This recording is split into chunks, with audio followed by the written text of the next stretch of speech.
My name is Linda Carter. I'm 57 years old, a widow. And for more than 2 decades, my entire life revolved around one thing: my son.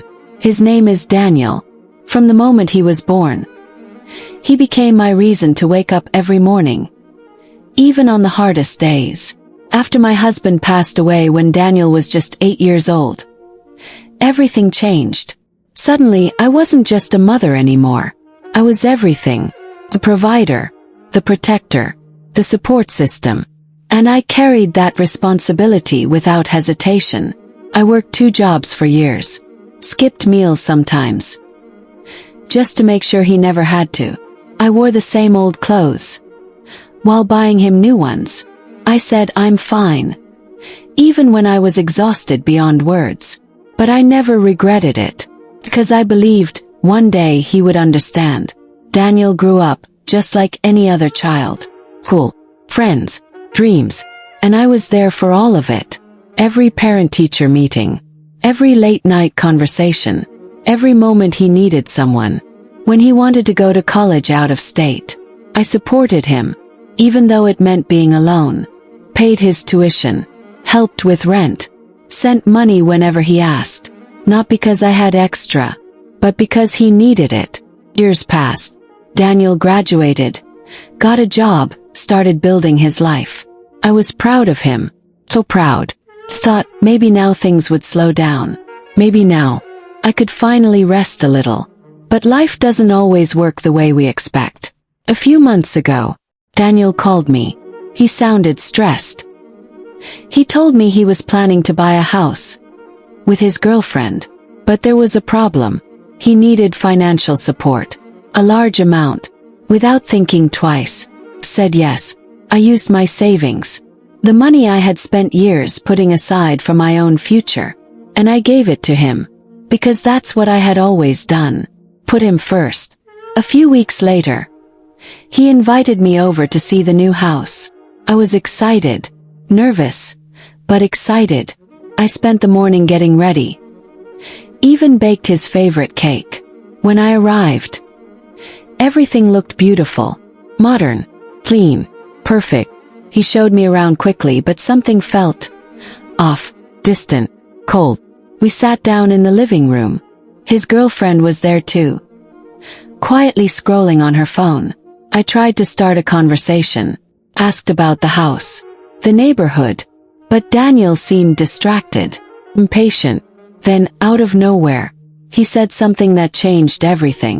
"You know, Mom," he sighed, leaning back, "you really don't understand how the real world works." I smiled awkwardly. "What do you mean?" He shook his head. "You've spent your whole life just surviving." Then he laughed slightly, like it was nothing. "You're kind of useless when it comes to real decisions." Useless. The word echoed in my head. For a moment, I thought I misheard.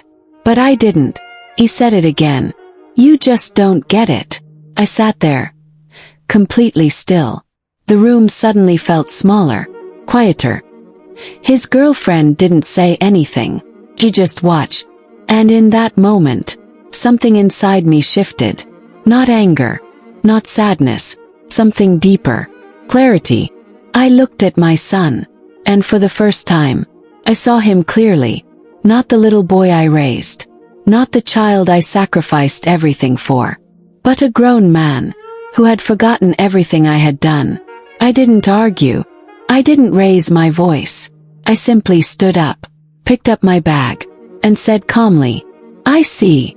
He looked confused. "Mom, don't be dramatic." But I wasn't being dramatic. I was being done. I walked to the door, and before leaving, I said one thing. "You're right, Daniel. I don't understand the real world." Then I paused. "But I understand respect." And I left. That night, I didn't cry. Not a single tear. 'Cause something had changed. For the first time in years, I wasn't thinking about what he needed. I was thinking about what I deserved. The next morning, I made a decision. Quiet one, but a powerful one. I went to the bank, reviewed my accounts, and I realized something. Even after everything I had given, I still had something left. Not just money. Control. I stopped all automatic transfers. Cancelled every financial support I was still providing. And for the first time, chose myself. Days passed. Then came the calls. Mom, what's going on? Why didn't the payment go through? I need your help. I didn't answer immediately. Because for years, I had answered too quickly, too easily. When I finally did, my voice was calm. I think it's time you handle things on your own. Silence. Then frustration. Are you serious right now? Took a breath. Yes. He couldn't believe it. How can you do this to me? I almost smiled. Because for years, I had been asking myself the same question. Weeks went by. The distance between us grew. But something unexpected happened. Felt lighter. I started doing things for myself. Small things at first. Morning walks, reading books, meeting old friends. And slowly, I started to feel like a person again. Not just a mother. Not just a provider. For me. One evening my phone rang. It was Daniel. I hesitated, then answered. His voice was different. Quieter. Mom. I'm sorry. I didn't respond right away. Because apologies don't erase everything. I didn't realize how much you've done for me, he continued. I took it for granted. I closed my eyes for a moment. Not out of pain, but understanding. Thank you for saying that, I replied softly. But things need to change. And they did. Slowly. Not perfectly. But honestly. 'Cause sometimes, people don't understand your value until you stop giving it to them. I still love my son. That never changed. But now, I love myself too. And I've learned something important. Sacrifice without boundaries doesn't create love. Creates entitlement.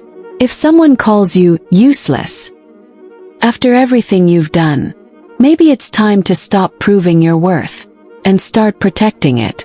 If this story made you think or reminded you of your own strength, make sure to subscribe to Revenge Chronicles for more powerful emotional stories like this. 'Cause sometimes, the biggest change in your life starts the day you finally choose yourself.